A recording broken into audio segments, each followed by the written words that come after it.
Hello, welcome to The Rational Live. It is October 23rd, 2020. I'm your host, David Dole.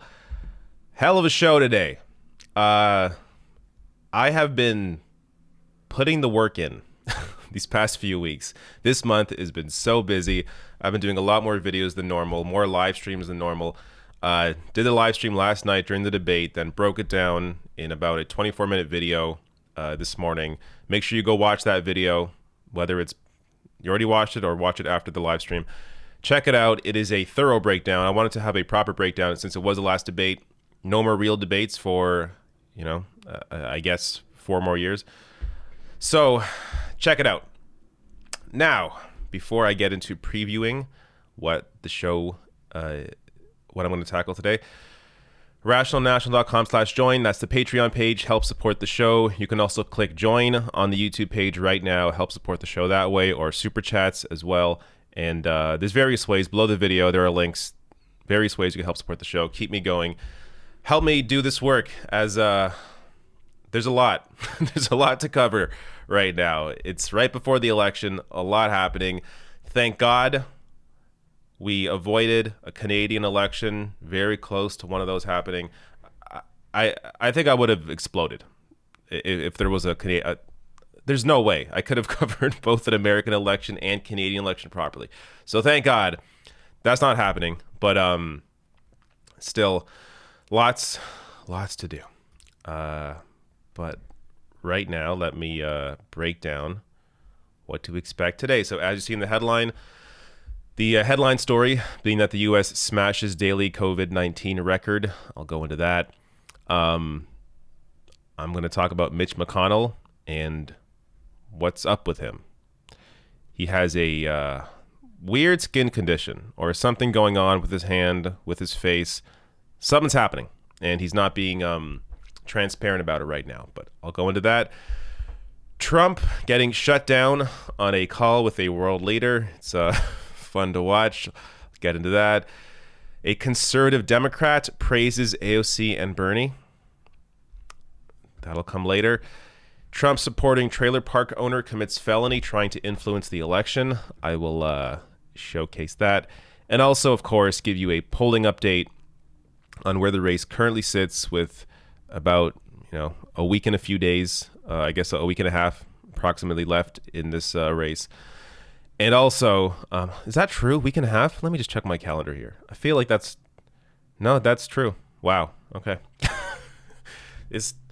It took a while to get here, but now that it's here, it feels like it was just yesterday that we were in the primary.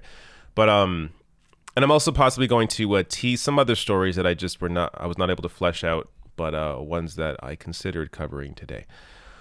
All right, and of course, I'll take your super chats throughout the stream as well. Let me check the chat, make sure everything's fine. Things looking good. Okay, we had some problems. I had some problems trying to stream the debate yesterday at the beginning. YouTube is giving me some weird issues. I think everything's fine right now, so no problems today. All right, all good. Let's start with the first story.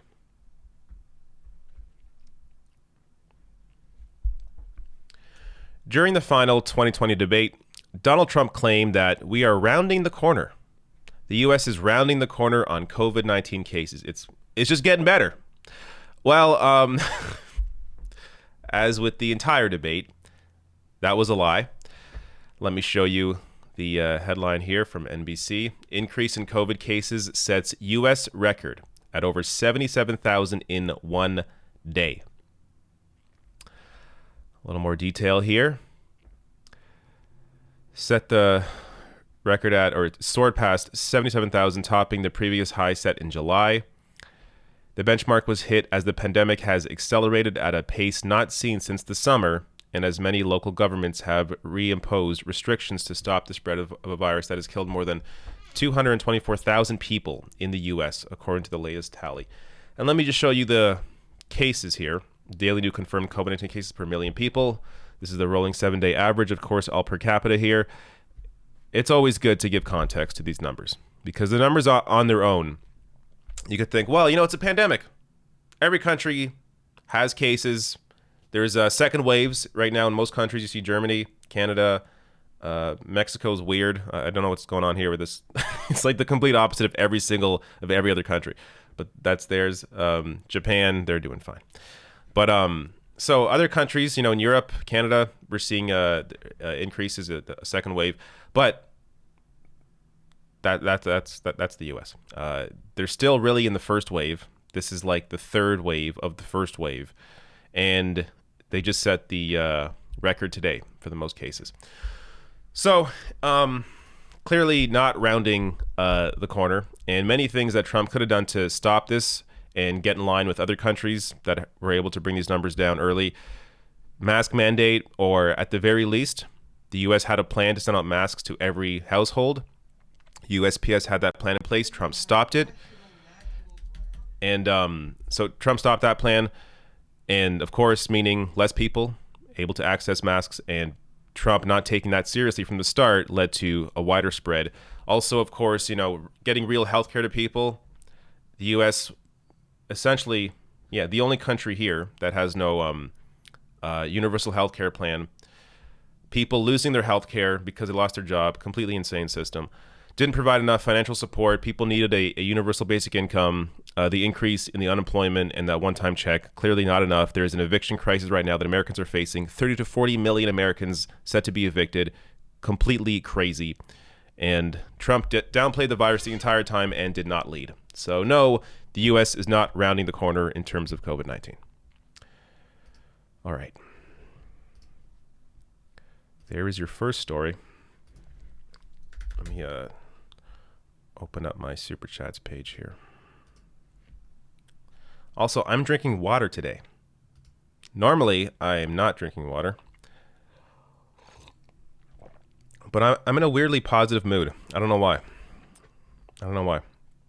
But I'm positive today. So I didn't feel like I needed any, enhancements. Victor Pulse. Oh, Victor. Victor has been a very generous supporter. Showed up during the stream yesterday with a super chat, then showed up during the my stream I was on with Matt Binder on his show to talk about the debate. Showed up there to give Matt Binder a donation, and now he's back. Victor, thank you so much for your generous donation. Much appreciated. Okay, got to prep this next story. I also have 3 monitors set up now, which is kind of weird. Still getting used to how to utilize all 3 of these. I had this old monitor for a while, but never set it up, and then finally did. And still really haven't found the proper use for it, but it's sitting there. Okay, this next story requires several links. So what I'm going to do, as I'm prepping this, is you can all entertain yourselves with the chat here on the side. So there you go. Just give me a couple minutes.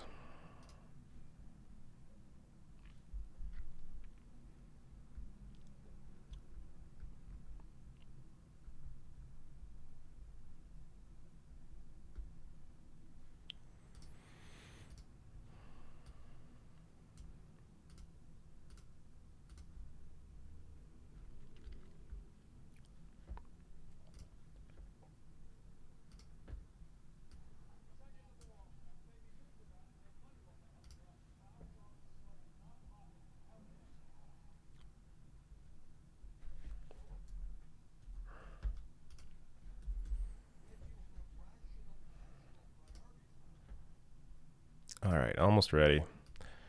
This is what happens when you don't have a producer and you just do it all yourself. But you know what? I enjoy it.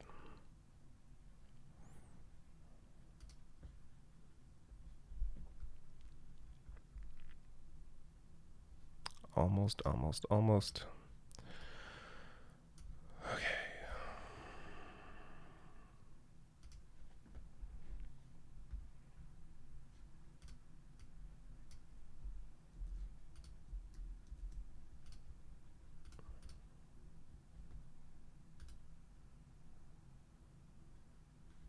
All right.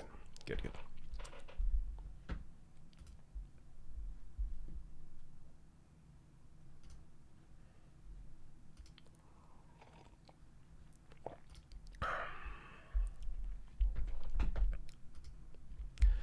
Mitch McConnell appears to be decomposing before our eyes. Let me show you what I'm talking about. Back on, this is October 12th, during his debate with Amy McGrath. Take a look at him. His skin color looks fine. His hands look fine. This is October 20th. Those are his hands. Check out his face here. He has a weird bruise on his face. something's going on, and he is not being clear about what is happening. Quote, "Of course not," McConnell told reporters in the Capitol when asked if he had any health issues people should know about. McConnell, who was up for re-election, later said there were no concerns when asked directly by CNN about the apparent bruises or if he had any other problems. The 78-year-old did not respond when he asked if he was being treated by a doctor. An aide to McConnell also declined to provide any additional details when asked multiple times about the majority leader's health. I'm not going to speculate too much because I'm not a doctor. I have no idea. But McConnell is somebody who has been, in the past, more open about his health. So in the early 2000s, he had I think a triple bypass surgery. He was honest about that. He, at one point, tripped in his home, and I think he broke something. And he was always open and honest about how his health was. But right now, faced with a serious challenge in McGrath, even though McConnell is still... Siri goes off, of course, while I'm talking. McConnell still expected to win the race against McGrath. But if you watched my debate breakdown, I was, as somebody who was not, impressed by McGrath, I backed Charles Booker in that primary race, in the Democratic primary in Kentucky. But McGrath is a clear improvement. And basically, it's much viewing this election much in the same way that you view, Trump versus Biden, where it's really about getting out Mitch McConnell. So even though McConnell there still has the support, I think he's a little worried. And if he's a little honest or more honest about what is happening right now with his health, it may, I think he thinks it may impact his ability to win the race. Just want to give you another view here. That's not good. His hand is almost black. I have no idea what the hell this could be, but it does not look good. And as BuzzFeed writes here, McConnell's health may be a relevant issue for voters in Kentucky, where early voting began on October 13th. Quote, "It's understandable that Senator McConnell might not want to discuss questions about his health so close to an election," said Marissa McNee, a spokesperson for Kentucky Democratic Party.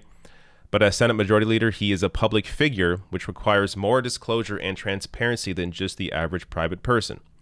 McNee also noted that McConnell has spoken openly in the past about his medical care, such as undergoing surgery following a shoulder fracture. So that's what happened to him. So yeah, he's been honest in the past, not honest right now. Again, no idea, can't really speculate, but it's not even just his hand, it's his lip here. This is just, maybe he fell.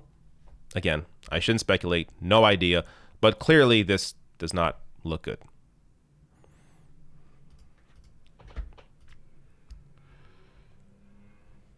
Okay. Let me grab some chats before I move on.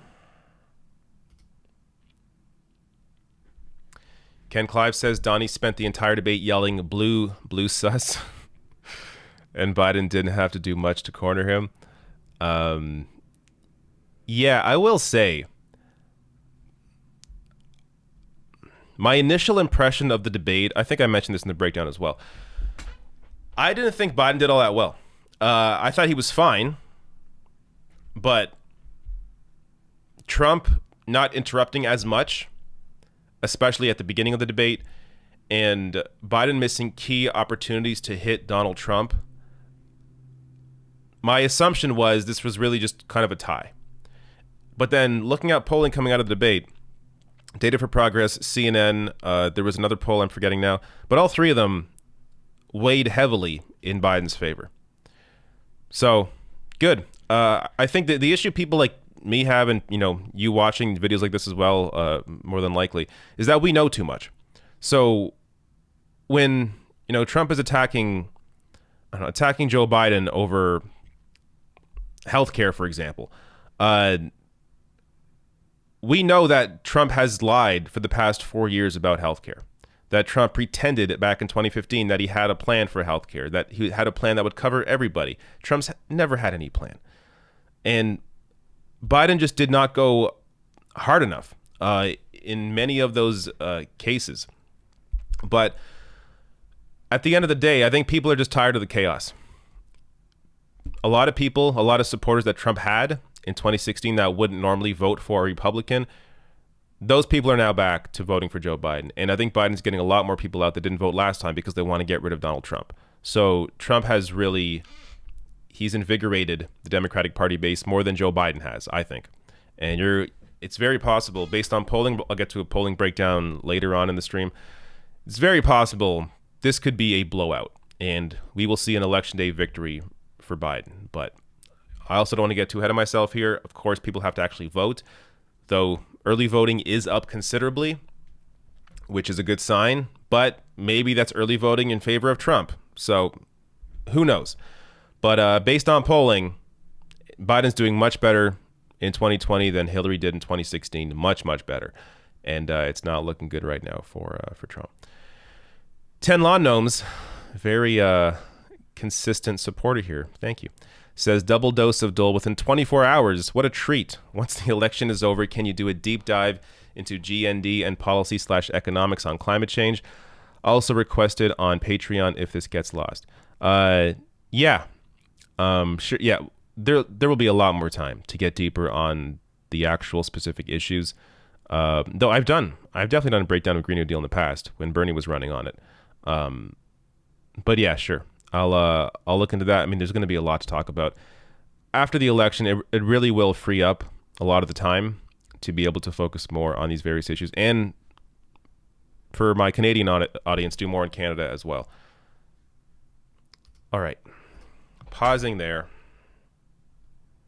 to prep the next story. I don't think this one has as many links, but let me put up this regardless.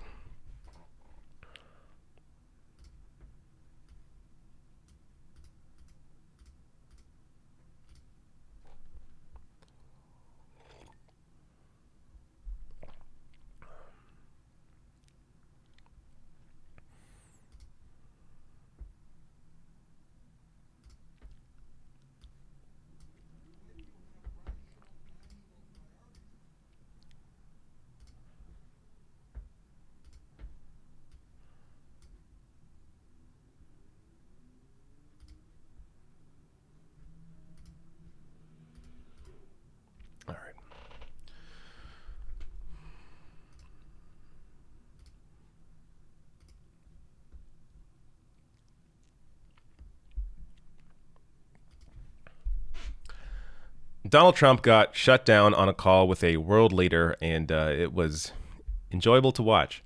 So to properly set this up, there is this story out now. Trump announces that Israel and Sudan have agreed to normalize relations. Now, of course, Trump would like to take credit for this. I can almost guarantee you he has nothing at all to do with this. He's too busy watching Hannity and Tucker to actually be involved in foreign relations and foreign policy. But this could potentially be a good thing. This comes after Israel has reached normalization agreements with both the UAE and Bahrain. But let me show you the call he had with Bibi Netanyahu. So here he is. He's on the phone with him. This is quick, but it's fun. Do you think Sleepy Joe could have made this deal, baby? Let me, for the live audience here, I'm going to raise your volume so you can hear what the hell's going on. All right. Do you think Sleepy Joe could have made this deal, baby? Sleepy Joe. I think, do you think he would have made this deal somehow? I don't think so. Well, Mr. President, one thing I can tell you is we appreciate the help for peace from anyone in America, and we appreciate what you've done enormously. Yeah. Do you think... Okay. Just shut down there. Trump, again, apart from the idea that he brokered this agreement, okay, apart from that, he is such a weak little sad man. He needs his ego to be constantly stroked. The idea that you would bring up Sleepy Joe Biden on a call after, a serious agreement to normalize relations have been made between other countries, that you would bring up the drama in your election to try and boost your own ego is just truly incredible. So let me let me also be super fair here, as Netanyahu has his own issues as well. So Netanyahu corruption trial to intensify in January. Israeli Prime Minister is charged with fraud, breach of trust, and accepting bribes in a series of scandals. And of course, this is in addition to the treatment of Palestinians and Gaza from Netanyahu. Just been absolutely garbage. But when it comes to dunking on Trump, I mean, I'll take any opportunity. This is just another one of those. All right, zooming through the stories today, because it is hot. It is really warm today. I got to see what the temperature is. We were getting colder and colder here, but I swear to God, it's like a summer day in here. And of course, in my building, it's 21 degrees Celsius. What the hell is going on? That's insane. It's been really cold here recently, and now it's like a summer day. All right, that's why. And our building just recently turned off the air conditioning because they thought those days were over. So now we're all boiling in the building. But it is what it is. Okay, let me set up this next story.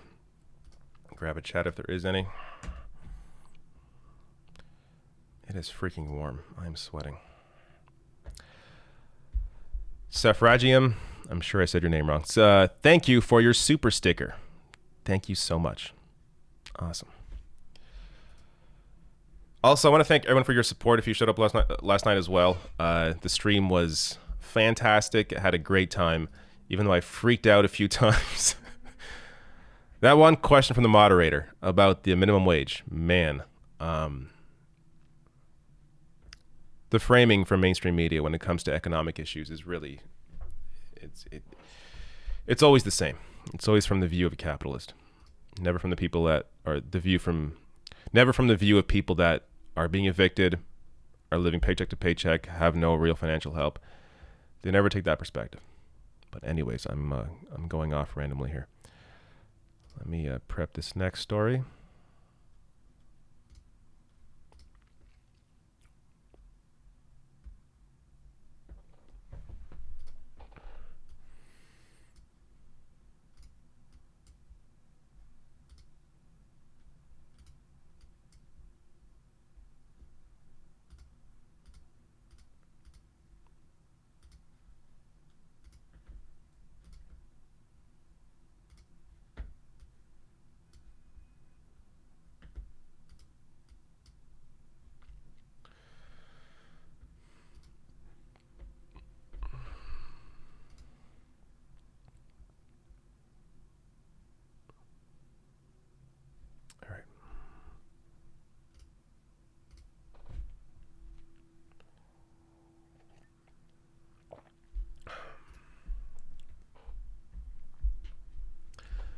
Democratic political consultant Paul Begala, who is a conservative Democrat, praised AOC and Bernie Sanders during an appearance on CNN. So I want to show you this and discuss it.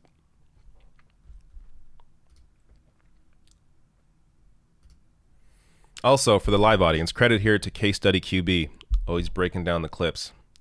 Does a good job here breaking this one down as well.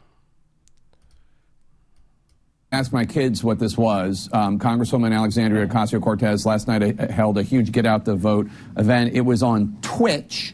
That's an online streaming platform where she played a game that my kids are familiar with, and she racked up more than 4.7 million views. You play this game while you're talking. You can take questions.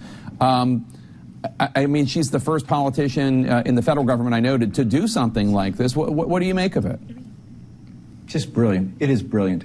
First, I didn't know what it was either. I figure Mr. Trump probably thinks Twitch is like a side effect from the steroids they've got him on. But this is brilliant. You know, they teach political organizers, meet people where they live, right? And people are living on Twitch. They're gaming, and particularly the people that Representative Ocasio-Cortez and the Democrats want to reach. I just think it's brilliant. More broadly, as someone from the Clinton wing of the party, not the AOC Bernie wing of the party, I have been really impressed at how hard Bernie, AOC, and the left have worked to bring people into this process and have them vote for Joe, who was Joe Biden, probably their fourth or fifth choice. 2016, one of the reasons Hillary lost is too many on the left took a walk, either stayed home or they voted for third and fourth party candidates. I don't see that now. And I think people like me owe it to honesty and integrity to thank AOC and to thank Bernie and the folks who in the primaries we were on the opposite side of for just what terrific team players they're being in this election. Ask my kids. All right. It is good to see this. But actually, before I even say anything, I want to give credit here to Case Study QB. He breaks clips like this down on Twitter, so it's easy to access and see. But I'm of two minds here. On one hand, it's good to see this. It's good to see Bernie and AOC get credit that they deserve. They have been putting the work in to get Joe Biden elected. And on the other hand, Paul Begala is saying this because he knows it would not have been the same thing had Bernie Sanders won the primary. If Bernie Sanders had won the primary, we may have seen Michael Bloomberg run for president. We may have seen people like him and other Democrats back Bloomberg over Bernie Sanders. At the very least, we know they would not be working as hard for Bernie Sanders as Bernie is working for Joe Biden. Bernie's holding, like every single day I'm getting notifications on my phone. Bernie's holding another online rally with people in Texas, then people in other states. Like he's going all over the place, holding rally and in-person rallies as well, working his butt off for Joe Biden because he wants to get out Donald Trump. And AOC as well, holding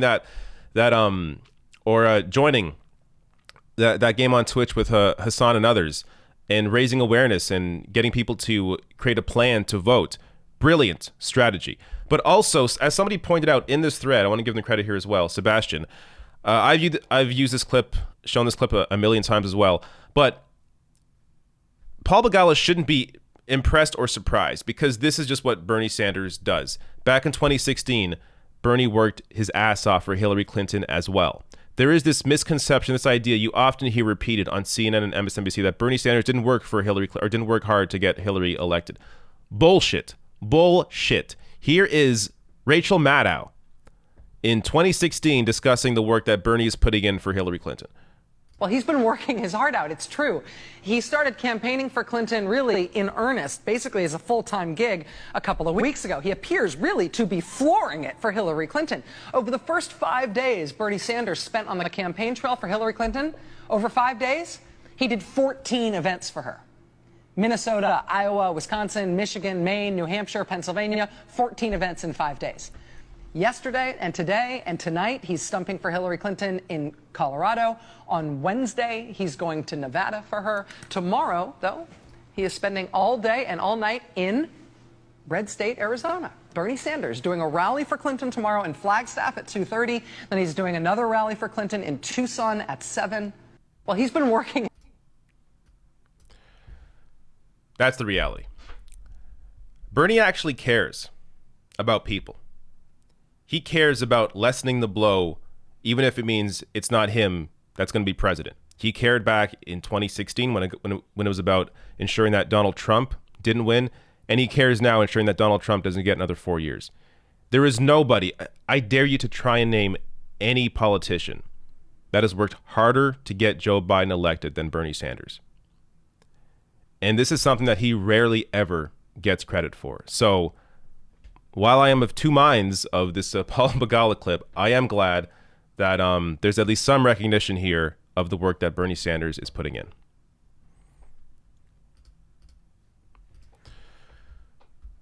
All right.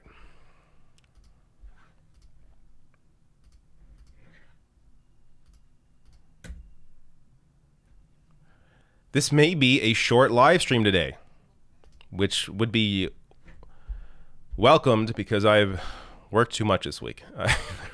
I'm amazed I'm even able to get words out, even though I'm having some trouble. But it's been a crazy week. Maja sends a super chat in, a generous super chat in, saying, "I know I should stop with what ifs, but do you think Bernie would be doing much better compared to Biden, or would Trump's socialist attacks be landing?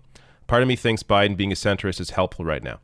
So I don't think, if everything else is the same, It's still just Bernie and Trump. I think Bernie would be doing at least as good as Biden is right now, because Bernie was doing incredible in states like Texas, where Biden right now is kind of neck and neck with Trump. But I do think there would have been a lot more opposition in the media to Bernie Sanders than Biden's seeing right now.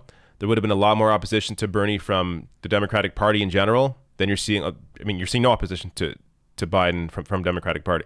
So I don't know what impact that would have had, especially if somebody like Michael Bloomberg would have jumped in as a third-party candidate. I don't know. I hear your point, though. Like, I do think there's an argument to make that right now people just want a return to normal. Again, normal is not good enough, obviously, but people want to get out Trump.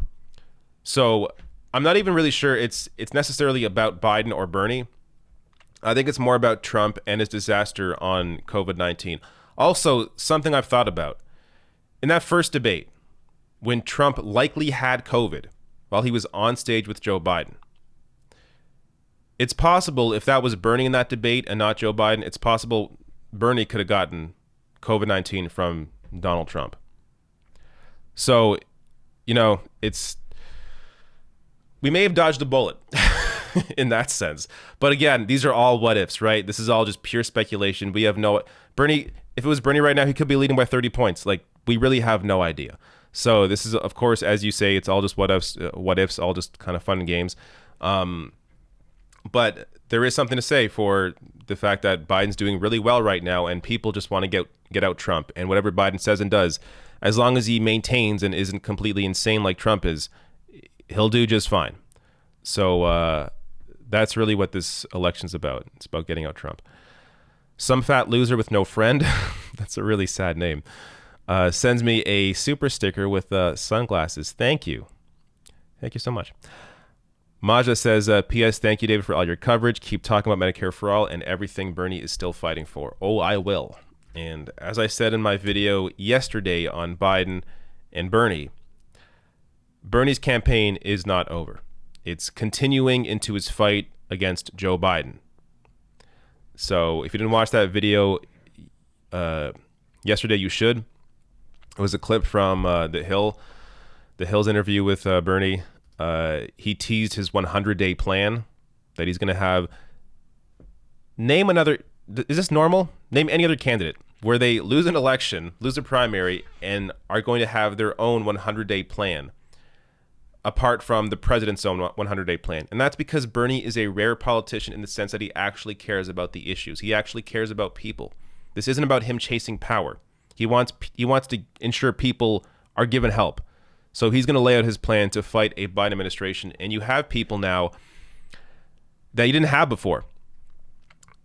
AOC, Rashida Tlaib, Ilhan Omar, Jamal Bowman, Cori Bush, others that are a voice for that message.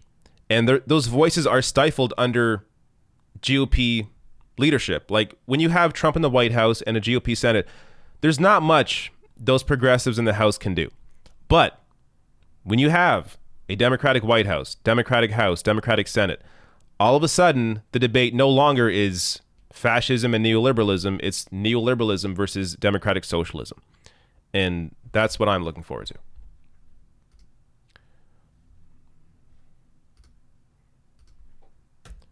Grab one more chat here. Polly Fufu says, thank you for all you do. Thank you, Polly. Thank you for your continued support as well. All right, I'm going to pause there to prep the next story. Here's your chat. Really pushing through these today. I'm feeling good about that. It's been, as I've said a million times, it's been a long month. A lot of work this month. But are almost at the election. Where was I? Here we go. All right. I'm going to prep this story. Only got, I think, a few stories left. A couple stories left. And then maybe I will tease some of the stuff I didn't get to.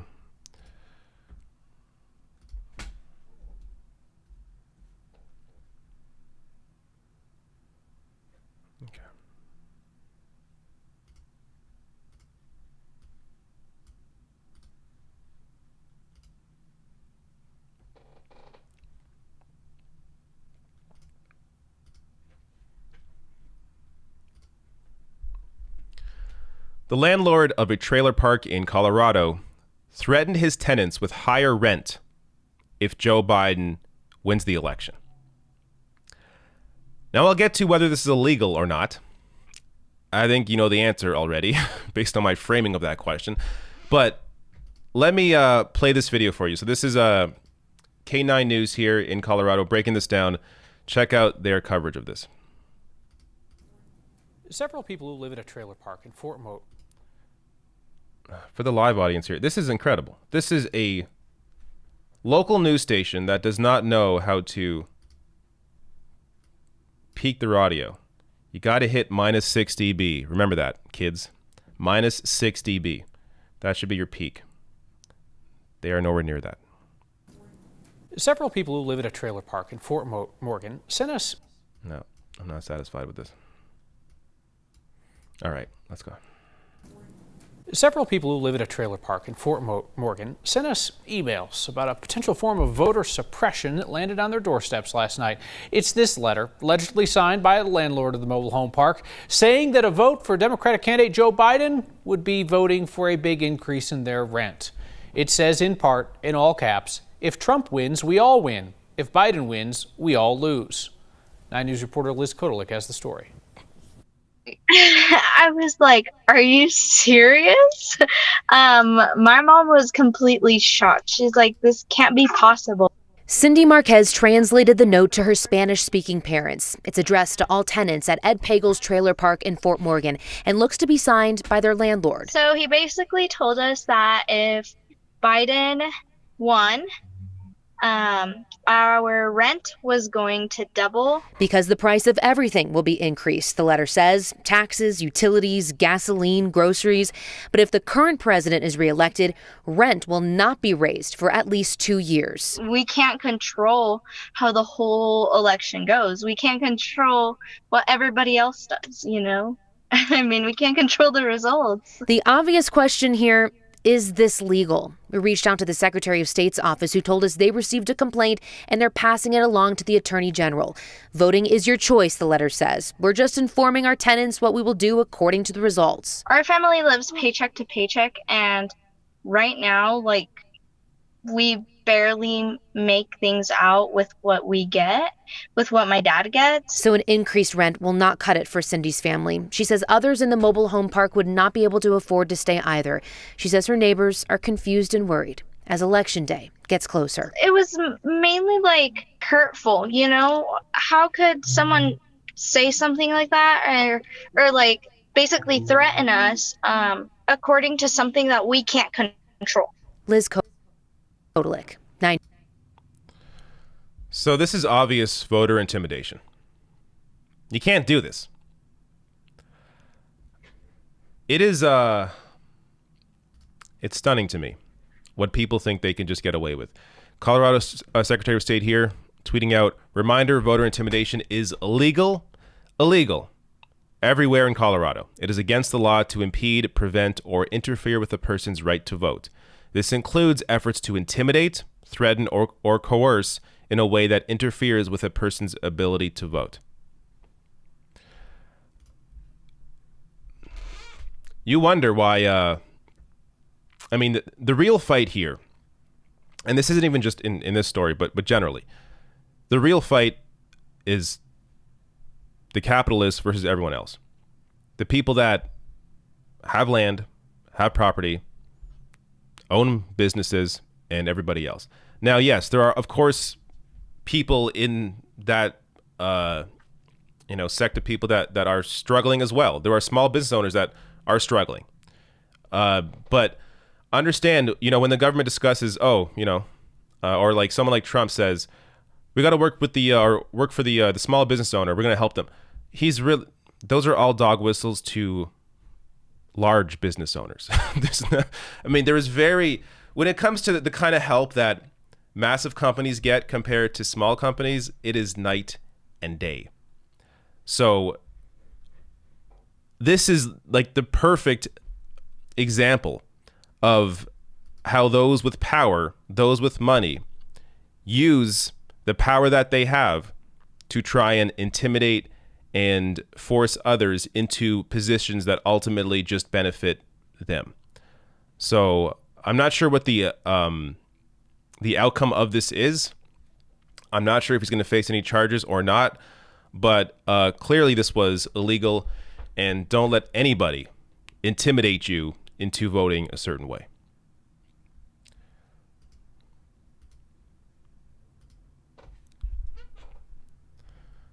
Though I will try and change your mind if you were not intending to vote. But intimidation, I will not do. I am now literally sweating.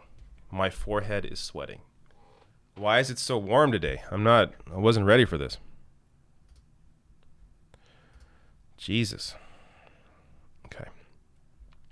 All right, can do a poll breakdown. And then maybe bring up some clips, some stories that I didn't have time to properly break down beforehand, but since we have some extra time, I'll share them. Junie McGrath, always good to see Junie in here, says, keep up the great work, David. I'm betting you get 400,000 subs by New Year's. If you're not subbed right now, hit that subscribe button. Hit the bell icon as well to get notified when videos go live. I keep seeing comments, people saying, I haven't got a notification in days. I don't know how true that stuff is. It could just be people, I don't know, trolling for fun. I don't know why you would do that, but it could be that. But you got to make sure you have the bell icon hit. That way, you'll get a notification whenever I go live or post a video. And we will. I'll see if I hit 400. We're at what right now? It's definitely been a good couple of months, but let's check the channel numbers here. 339. Not bad. I would like to hit 400 by New Year's. That would be awesome. But we'll find out. I think the 1 year I hit 100K, that was it was like New Year's hour. It just turned New Year's and I hit 100,000 subs. Yeah, there was something like that because I remember there being a milestone where I was impressed. But we'll see. All right. Is there more here? Yeah, Samantha Sider. Also, thank you for your ongoing support. Says, keep it up, David. Love your work. Thank you, Samantha.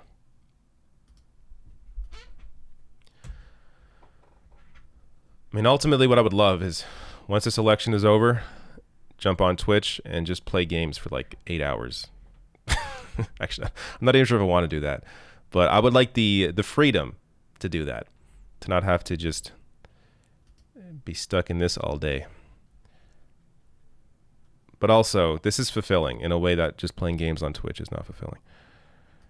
All right, let me prep this next story, and not that there's much to prepping here.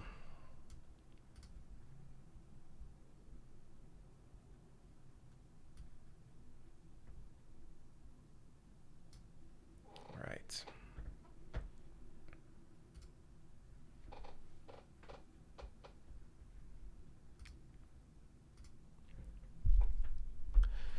It is once again time for your weekly polling update.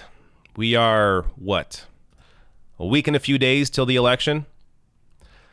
Let's see where things sit. So I'm going to go through the national poll averages. I'm going to base this off 538 as they are the most accurate when it comes to the weighing different polls here.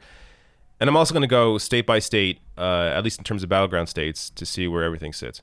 So let me sit down here. Here we go. Nationally, right now, it's been sitting about the same place this whole month, at least since that first debate. So you got here Biden right now. It is sometimes hard to get the actual number, but it appears to be, here we go, 9.8. Biden leading by 9.8 nationally. This is much better than Hillary Clinton in 2016. Hillary, at this point, around 2 to 4 points nationally. Here you got Biden sitting at 9.8. This is really good. Now let's go through some states. Arizona. This is a new battleground. Biden leading by 3.2. This is fantastic. California for fun. I just want to see where he's sitting here. Almost 30 points in the lead. There you go. Not that matters, but there you go. Colorado, Biden leading by 13 points. Look at this. It was once a close race here back in April. Boom. Biden has kept up his massive lead. Let's check out Florida, of course. Look at that. Look at that. Biden leading by 3.9. Almost 4 points right now. Looking really good in Florida. Georgia's been a close one. Biden leading in Georgia. He's been consistently in the lead this month, and it appears to be, it went down a bit here, but increasing back up. So there you go. Biden leading by 1 point in Georgia. Let's check out Iowa. This could be a blowout, guys. Look, you got to vote. We can't get ahead of ourselves, obviously. But there was a lot of worry that on Election Day, it would be this thing where it'd be so close because a lot of people are doing mail-in balloting, and it may take a few days in some states to count those mail-in ballots, may take a few weeks. That Trump would try and claim victory on Election Day with same-day voting, as most of his voters, at least compared to Democrats, are going to be voting same day. Trump would try and claim victory on Election Day, then try and stop the count of the mail-in balloting, potentially with the help of the Supreme Court. Well, the more states that Biden leads in and potentially wins, the harder it's going to be for Trump to do that. Still, that may still happen. We may still not know the result on Election Day. But if Biden can keep this up, and if the turnout is as high as it is so far, right now, early voting, a lot of people are early voting. I don't have the actual stats in front of me, but in Texas, the numbers are out of this world compared to 2016. So Biden's looking good. He's looking good. But also understand, none of this matters if you don't vote. If you don't vote, none of this matters. So make sure you vote if you haven't already. Have your plan ready of what you're going to do. Be ready to potentially stand in line. But understand you have to get out Donald Trump. Let's check out some more states here. Let's go to Michigan. All right. Sitting comfortably there in Michigan, 7.6 for Biden. Let's check out Nevada. Biden leading there fairly comfortably, 6.5. Let's check out North Carolina. Biden, 2.9. Ohio. This has been one that continues to amaze me. When you have states like Iowa, like Georgia, Florida, weighing heavily in Biden's favor, and Ohio, I guess this is an Ohio I don't know. So here you go. Right now, Trump leading in Ohio. But if Biden picks up states like Florida, Georgia, potentially Texas, this doesn't matter at all. But still worth mentioning, Trump is doing pretty well there. Let's check out Pennsylvania. Yeah, Biden's got Pennsylvania, 6.2 in the lead here. Check out South Carolina. There you go. It's still going to be a few elections till Democrats can challenge in that one. Check out Texas.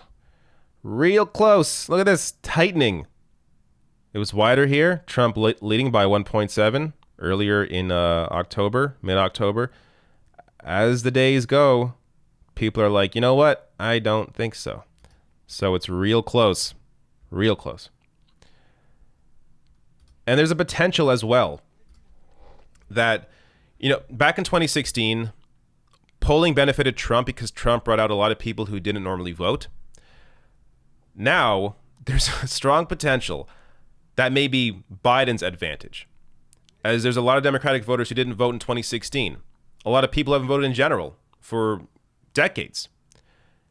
May come out now to vote for Biden in big numbers because they want to get rid of Donald Trump. And it's possible that's not really being reflected in the polling, as polling often goes after registered voters, typical voters, and tends to ignore the voters that are less consistent. So, you know, we're going to see on election day how close this polling was, but it's possible that Biden's more favorable than it appears. Let's check out. Let's end with Wisconsin here. Biden leading by 6.6. All right. It's pretty good. It's pretty good. Again, just to put a pin on this, make sure if you haven't voted already that you're going to vote. You're going to bring somebody with you. Have a plan ready. Maybe bring chairs with you, foldable chairs. Those camping chairs. If you expect there to be a big turnout in your area, just get ready. Make sure you're wearing masks. You're all good. That's, of course, if you haven't voted by mail already or voted early in person. But make sure if you have not voted, have a plan ready and vote. There you go. Maybe that's why I'm in a better mood today. Or really, this month, since the first debate, I've been in a better mood. And maybe because of the polling. There's less to worry about. Because after months of seeing how Trump was treating protesters, just grabbing people off the street, federal officers in cities like Portland just snatching people off the street, and of course the disaster that is COVID, it's natural to fear that man having another term, but it's possible we may dodge that bullet. Okay, let me grab some chats, and then I'm going to bring up some stories. Maybe I will do a couple things I didn't really prep, but they're here. I got some time. I enjoy talking with you all here, so no reason to rush out of here.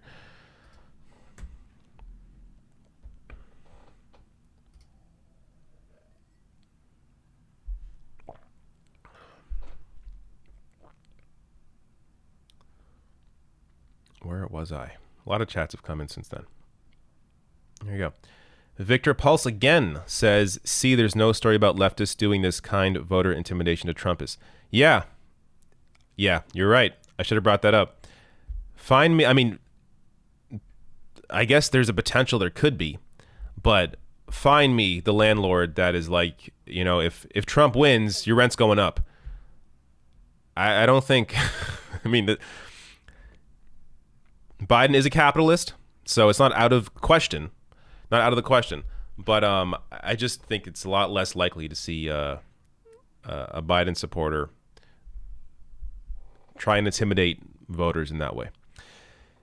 Kevin McAlpin, or I should say a left-wing voter. Maybe a Biden supporter could, but left-wing voters don't intimidate people that way.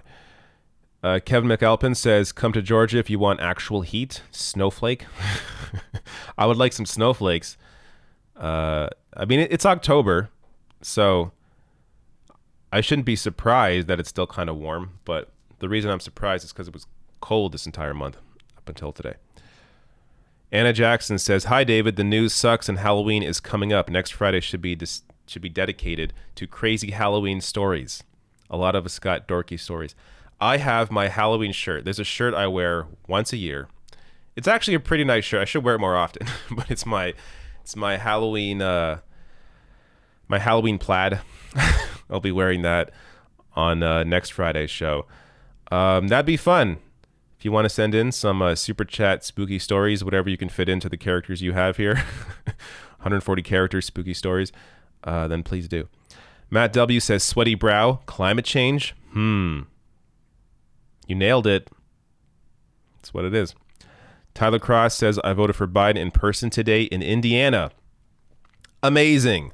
I need like a sound. What sounds do I have for that? What are my sounds? That's not a good sound. Nope. There we go. You get the applause for voting. Good job. Did I finish your comment? And I lost it. Here we go.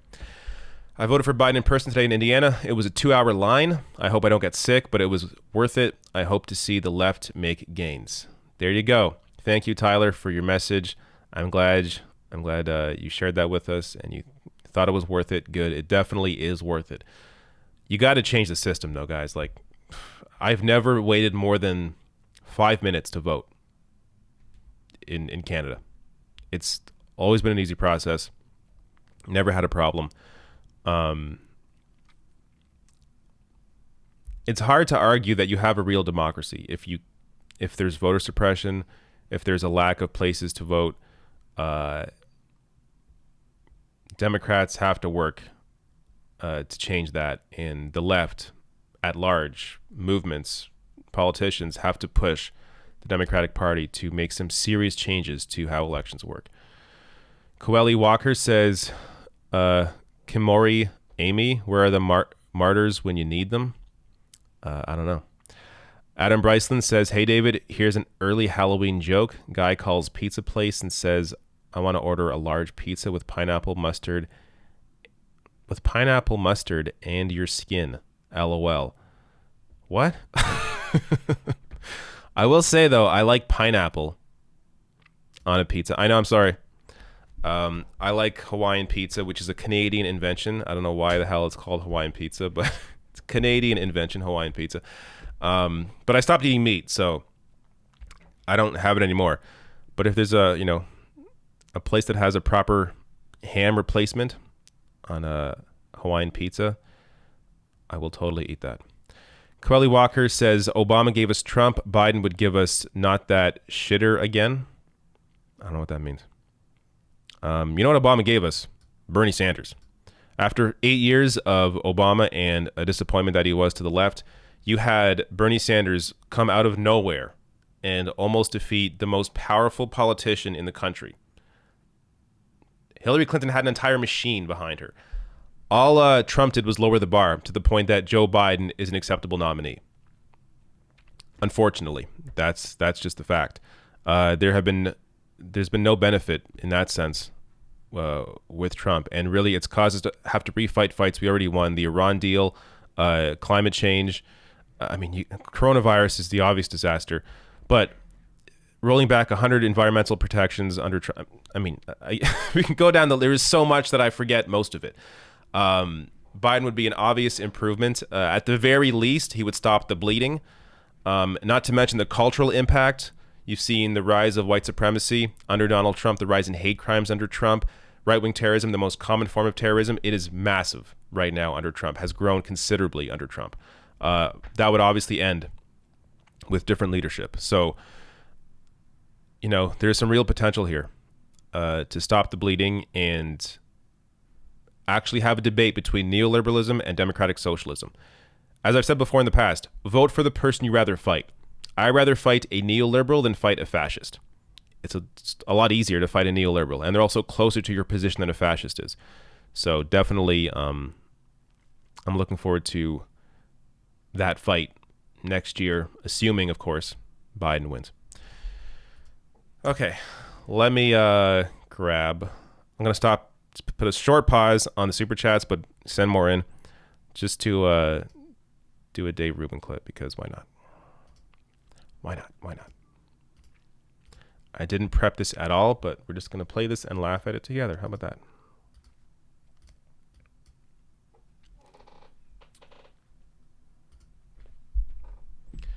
Dave Rubin is back at it.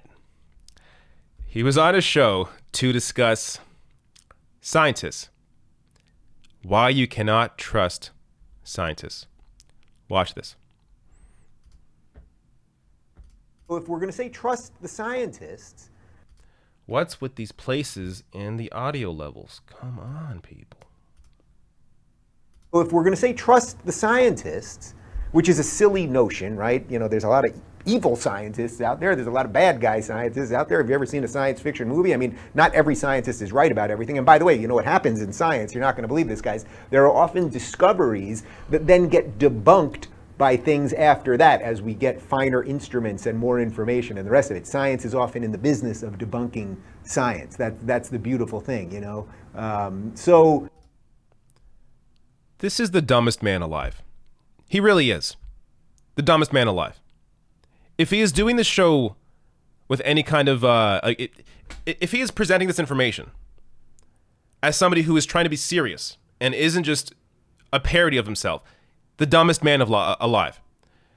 He starts by saying you can't trust scientists because, science fiction movies, which don't really have to do with scientists. I mean, I guess some science fiction movies have scientists in them, but just because science is in the term, it doesn't mean it's a movie about a scientist.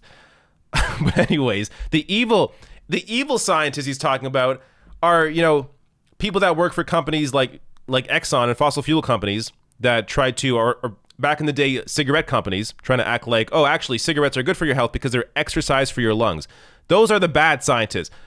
Not the people where there is a consensus when it comes to, say, climate change, for example.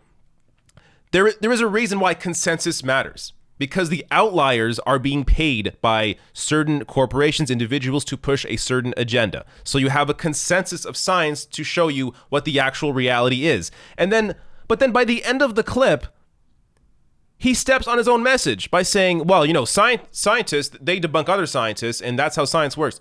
Yeah, exactly. So you start by saying you can't trust scientists because, science fiction movies and evil scientists.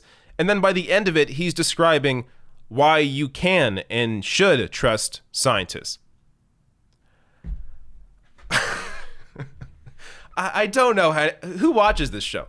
I'm sure he gets views. I haven't checked his channel in a while. I'm sure people watch this. But how?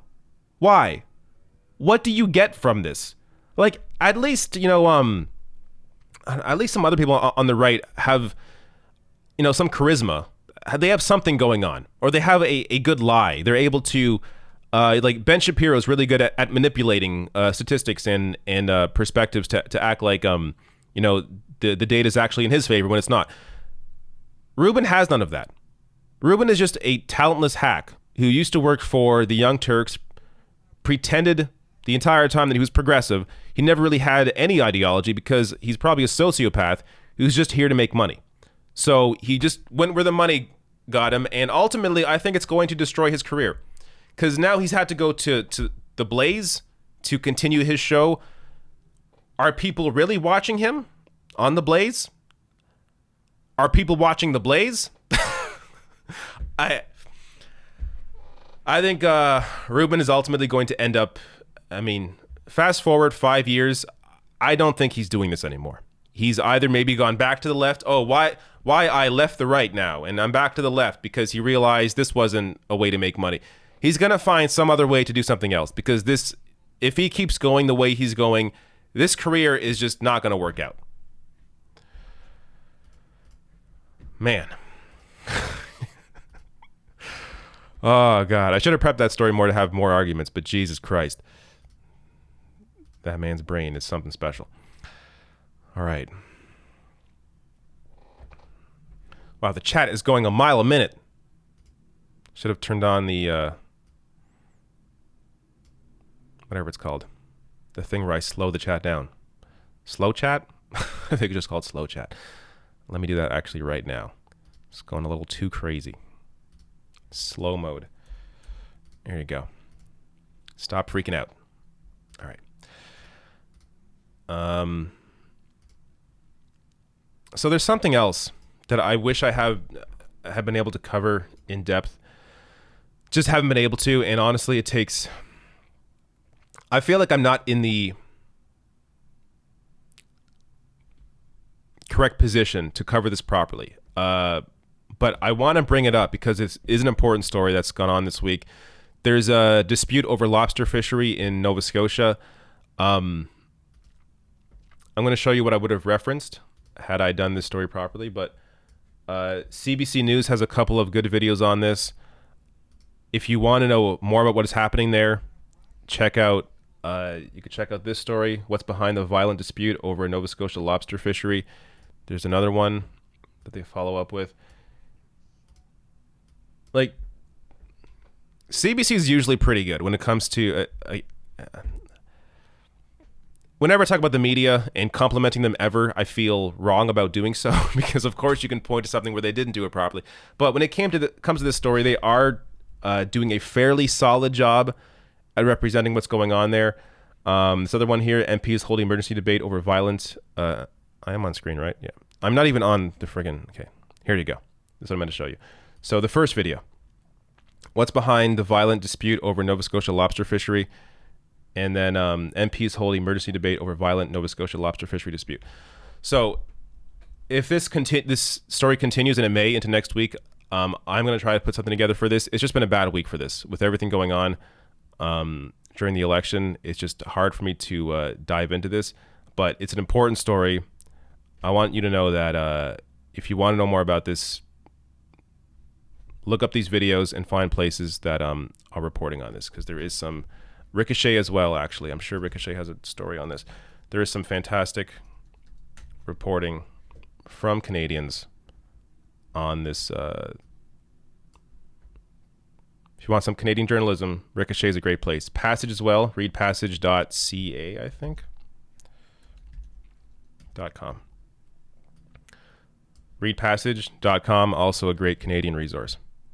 And going into the future, after this election, I'm going to try and bring on more people in the Canadian space to dive into stories like this. As me being one person, I never feel like I'm able to really dive into certain stories the way I would like to. So having more guests on to discuss these things would make it a lot easier. But yeah, is there anything else here before I get to the last super chats? Oh, also, I was going to possibly cover this, but this is such a local, semi-local story that I'm not sure it really has much appeal elsewhere. But Doug Ford in Ontario has stopped a plan to have ranked ballot voting, or not stopped a plan, but is stopping other municipalities from being able to have ranked ballot voting. So London in Ontario has this, or had it in 2018, and now they can't, because Doug Ford put an end to it. And it's because, like, if I had more time, I would dive into this deeper, but essentially this is because the current system, first past the post, benefits conservatives. When people have the ability to actually rank their choices, that benefits more left-wing parties like the NDP. So, of course, Doug Ford, as a conservative, has stopped the ability for places to have ranked choice ballots. But if this, again, another story I may do next week, though I got to be honest, next week is right before the election. Unlikely. There's probably a lot going to happen. Probably a lot happening next week that I won't be able to cover this. But as I said, into the future, I do want to do more Canada, as I have dropped the ball, honestly, a bit on Canada stuff. And I should be doing more. All right. Let me grab Super Chats now. I am freaking boiling in this room. Did I even show you this? This is why I'm too warm. This story. I am boiling. Boiling. My mind is not working properly. All right, let me grab these chats, and I got to get out of here because this chair is going to get wet. That's how much I'm sweating right now. All right, where am I?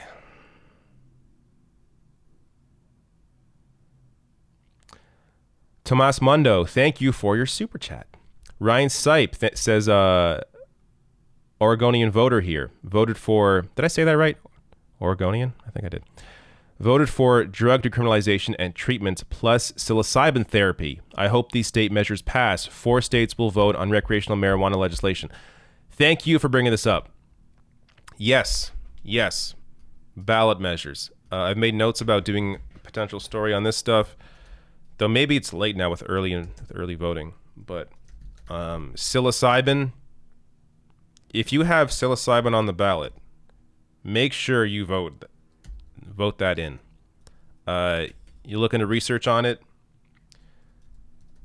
There's a ton of evidence,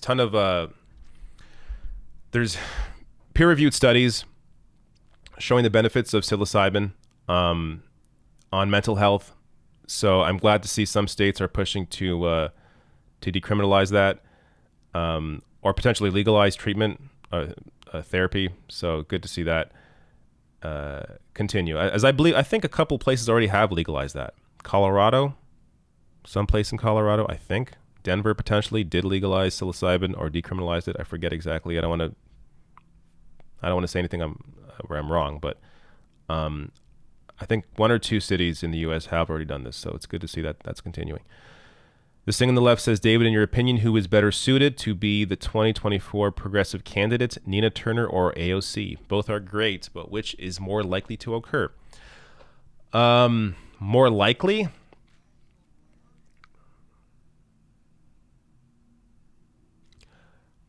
I think Nina Turner is more likely, and that's simply because of age. I think it's possible we're going to see AOC run for Senate. Maybe push out Chuck Schumer. We will see. But I don't know. But I will say it is a discussion that we should be having early. Because if there is going to be a challenge to Joe Biden or Kamala Harris, if Joe Biden doesn't run for a second term, that needs to start real soon. In a year, basically, to be able to get the attention, the media necessary, start building up the funding base, the small dollar base. So let's hope we'll see one of them in 2024. Michelle Smale says, I saw a retweet from Adam Christensen campaign account saying there is already a significant uptick in youth turnout in a bunch of states, including Michigan. Fantastic. And yes, if you look at polling, young people 18 to 24 back Biden in bigger numbers than any other age group. And that was not the case early on in the race, but now it is the case. So 18 to 24 are a lot more engaged than usual. A lot of them are going to vote, thanks to people like AOC being their entry point into politics and her being able to communicate the need to be involved in politics and vote. So it's great to see youth turnout, and that could be the key in this election. If we're talking about, just a simple Biden win versus a blowout, youth turnout is going to be a major factor there. Matt W. says, great summary of a decade of U.S. politics. You rock. Thank you, Matt. Tomas Mundo with another super chat. Thank you. If you're sending anything, it's just blank. So that's why I'm not sure if you meant to send something, but no message. Ken Clive says, Rafe Dubin will probably go to Trump TV. I don't know. Trump said he may leave the country if he loses. So I'm crossing my fingers for Trump leaving the country, but we will see. Luis de Noia says, mind-boggling how we in the USA cling to an archaic voting and healthcare system. I know. That was one part during the debate. Like, if other countries were watching that debate, which of course they were, Canadians, of course, watching, people in Europe, I'm sure, watching the debate. When the discussion of healthcare comes up, there is just, if you could put a microphone up to countries and just hear like a collective sound, it would be laughter when they are debating the merits of of socialized medicine and how it's going to destroy the country. And even Joe Biden is talking about, oh no, we're not going to, don't worry, no Medicare for all. Don't worry, we're not going to guarantee healthcare to everybody. Don't worry, guys. We're going to have a public option. Which, look, yes, it's better than Trump's plan. But if you go just outside your border, it's completely insane that there isn't a comprehensive universal healthcare system in America. It is stunning that is still a debate, that you can still even have that debate when you've seen it proven in other countries. Canada's had multiple conservative governments, conservative majorities. They have not dismantled the healthcare system. We have not moved to a for-profit private insurance healthcare system like the U.S. If you see that, I mean, if a conservative, a Trump supporter, like, doesn't that make you question something? Just question why if universal healthcare, why if a single payer system is so bad, why wouldn't the conservative government in Canada, why wouldn't they dismantle it? Maybe it's because it's not so bad. Maybe it's because it's incredibly popular. But I don't know what it is about conservative voters. I get it when it comes to politicians, they have certain interests, but when it comes to the actual voters, to be confused about healthcare, if you do just an ounce of research, it's nuts. Quelly Walker again says, people who don't trust science don't read and or can't analyze. It's easier to just believe a pathological liar or a myth. No study involved. I do hear that. Some people find comfort in just believing in myths as opposed to having to put in the actual work. More here.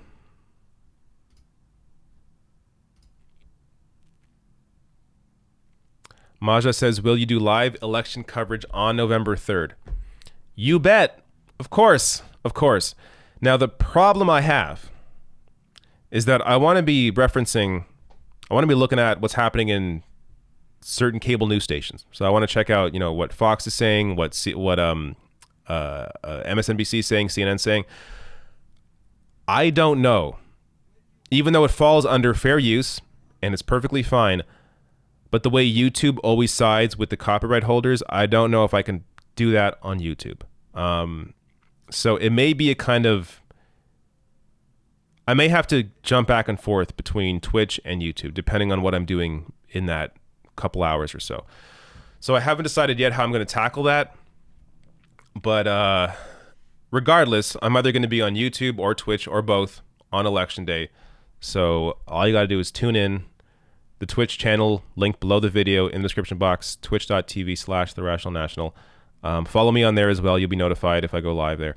So I'll be somewhere. Kelly Walker says Nina Turner /AOC 2024. There you go. If they run together, then that solves the problem. Rachel Atwood says Zephyr Teachout should challenge Schumer in 2022. Actually, that's a great idea. Yes. Zephyr Teachout should absolutely either be in Congress or be in the Senate, or she should also run herself potentially. She'd be great. All right. Last few refreshes here. Get your chats in. Vera says, appreciate the ballot measures /mental health points. I get ketamine infusions, which are wildly expensive but effective. PTSD sufferers need more options. Yeah, I've heard that as well for treatment. There are so many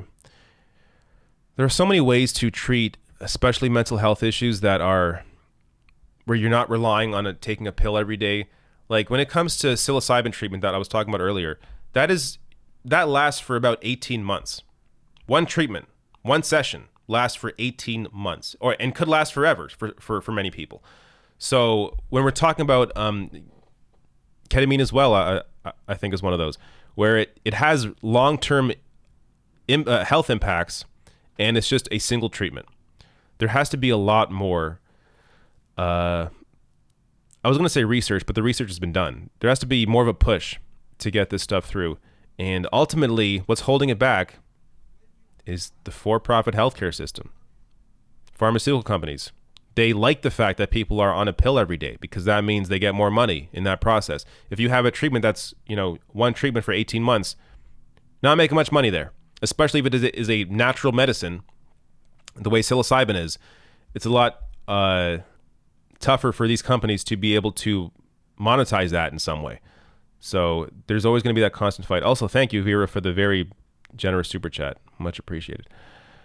Mateus N says, your reaction to the minimum wage question by ranting for a half a minute and storming off the studio was the most hilarious thing I've seen in a long time. Thank you. Though the storming off was, I actually had to go to the washroom. So it just happened to coincide with the rant. But yeah, that question pissed me the hell off. I was definitely in a certain mood last night, and it's because the stream, a lot of tech issues beforehand, trying to get the stream live. So frustrating when something you do every week works perfectly fine, and then you try it the next week, and for no reason it doesn't work. And all I had to do was make a new stream, and it worked. But those tech issues really set me off last night. Bose Einstein says, Amy Barrett and now science is controversial. Yeah. That's another thing. We have to change that narrative. Another benefit of Biden winning, as I've discussed, the cultural benefits when it comes to white supremacy, getting that shit out of there. But also when it comes to just taking science seriously. It's funny how we almost took for granted the fact that political leaders would at least acknowledge science. Again, not take it far enough, as the science also shows single payer is the way to go. Science also shows that the Green New Deal is the way to go. But still, there was more trust in the scientific process and scientists in general. And this these past 4 years, it's just been constantly doubting what is coming from people who are actually educated and put the work in and have peer-reviewed studies and know what they're talking about. Michelle Smale again is back saying Freakonomics did a great episode on party drugs as therapeutics. Interesting. I have not seen Freakonomics, but there you go. Check that out. All right. What a great week. Sitting back in my chair, tired. I'm sweaty. But it's been a good week. Check out my breakdown on the channel. I'm going to mark it myself right now. Breakdown on the channel of the debates. Check it out. How do I zoom in here? There you go. Check it out. I put work into this, so check out the breakdown. I was also on Matt Binder's show last night. If you want to see my initial impressions with Matt Binder, check out Matt Binder's page on YouTube. You can just search his name, Binder. You'll find him. And we had a discussion about the debate as well. But my breakdown here, check it out. Also, many stories this week you may have missed. Trump's ICE abused asylum seekers to force them to be deported. Bernie, this story yesterday, Bernie teased his plan for Joe Biden post-election. You got to check it out, including a potential cabinet position for Bernie. Though there is some debate as to whether or not that would be a good idea, because some people think Bernie would actually be more effective in the Senate and not in Biden's cabinet, where he would likely be silenced by the administration. So a little debate there, but check out Bernie's plan post-election. Real cool. And a lot of other stuff this week. Also, make sure you hit the bell icon, hit subscribe, support the show, all the good stuff. You know. One last refresh of the page. Oh, there's more. Jesus, a lot more came in. All right, last super chats here. Stephen Leonard, thank you for your super chat. Victor Pulse again says, glad to be part of your fam. Victor, thank you for the ongoing support so much. Thank you so much. And Michelle and everyone at Mateus, and you're also a regular. Vera, I believe I've seen you before. Rachel Atwood, a lot of regulars here. Maja, Ken Clive, I've seen you before. Matt W. Sing on the left. Ryan Sipe, a lot of regulars here. Adam Bryceland, thank you all so much. Tyler Cross, Anna Jackson, a lot of regulars today. Thank you. Samantha Sider, a lot of people. Thank you for your support today. Miranda writes left, says headline for Davey, for Davey Rubin. You big old brainless boob. You big old brainless boob. And no, this isn't fake news. Unfortunately for you, it's totally true. We ain't taking you back. All right. Thank you so much, Miranda. That cracked me up. One more refresh here. All right, there we go. Thank you all for showing up. Thank you for showing up today, showing up yesterday. A lot of support. Lots going on. I am losing my mind right now. It is so freaking hot. Time to get off the stream. Thank you once again for showing up, and I will see you all next week. Goodbye.